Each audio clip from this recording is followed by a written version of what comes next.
Welcome! In this video, I will show you how to set up a single camera interview in the Learning Commons Video Studio. Before we begin anything, we want to make sure the SD cards we will be using are ready and have enough storage space to support our recording. Warning! Formatting SD cards will delete all footage, so make sure that all footage has been backed up properly before formatting an SD card.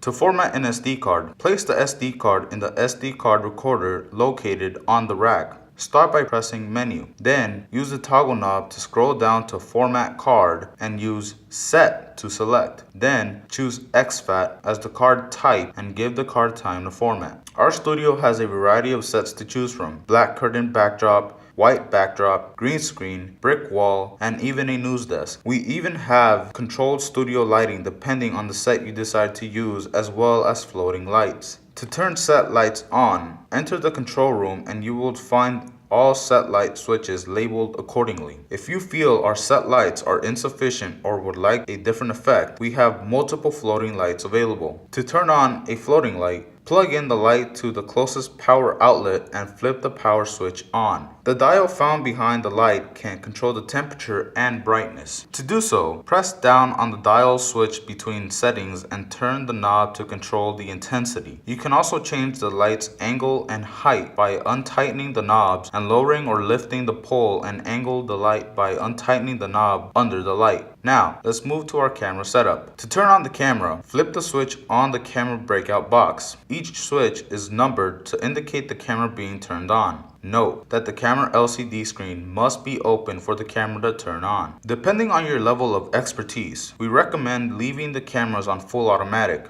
Once the camera is up and running, we can mic our interviewee. Lapel microphones are available inside of the control room on the top drawer of the rack, along with some batteries. Make sure the lapel microphone is not in the control room when turning on. Otherwise, there will be unwanted echo effect with the sound system. Start by unlocking the flap and pinching both sides inwards with one hand and using the thumb of your other hand to open the flap. The metal piece under the flap indicates which side the AA battery should be inserted. Batteries are available in transparent cases in the same drawer. Once batteries are in, close the flap and lock it. Next, slide the black cover down to reveal the power, mute, and set buttons. Press and hold the power button to turn the lapel microphone on and off. Make sure the lapel microphone is placed thumb to pinky distance from your interviewee's mouth and away from any jewelry or clothing to prevent any audio disturbances. When using lapel microphones, don't forget to turn on the tower of the rack to receive audio. Each lapel microphone is labeled wireless followed by a letter. Knobs are labeled accordingly on the sound mixer to control volume levels. Keep in mind you want audio levels around -12 to -9 decibels. If recording directly to the camera, make sure the audio is reaching the camera from the control room and the volume knobs on the camera are up. Make sure to check the camera's LCD monitor for audio levels. Both bars should be fluctuating as the interviewee speaks. So long as the bars don't turn red or orange, audio levels should be fine.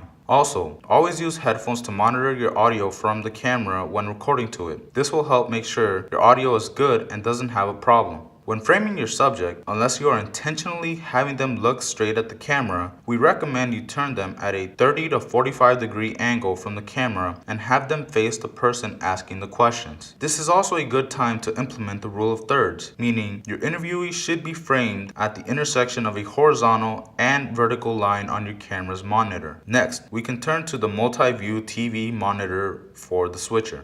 The Samsung remote control for the monitor can be found in the top drawer of the rack, along with some lapel microphones and some batteries. The two main panels of the multi-view TV monitor are the program and the preview panels. The program panel indicates what is being recorded at the time, while the preview panel indicates what shot is being queued up next for the director to switch to at any moment. When it comes to recording, you have two options. You can record straight from the camera so long as you have an SD card in it, or you can record to the SD card recorder located inside of the control room. If recording from the rack within the control room, make sure the feed being streamed from the camera is in the program panel of the monitor. Otherwise, there will only be a black image or a set of colored bars recording to the SD card. Recording to the rack is as easy as pressing the white circle to start and the white square to stop. When recording to the camera, make sure there is an SD card inserted in the camera. Once you have verified there's an SD card in your camera, press the start/stop button located right of the camera lens and left of the toggle switch. If for any reason you need a teleprompter, turn on the computer labeled teleprompter and log into Easy Prompter with the information on the keyboard. Also, make sure that the red light is on for the camera being used because that is the camera projecting the live feed being recorded. And that's it. You're ready to record your interview. If you need any help, ask one of the instructional technology specialists. Good luck and have a good recording.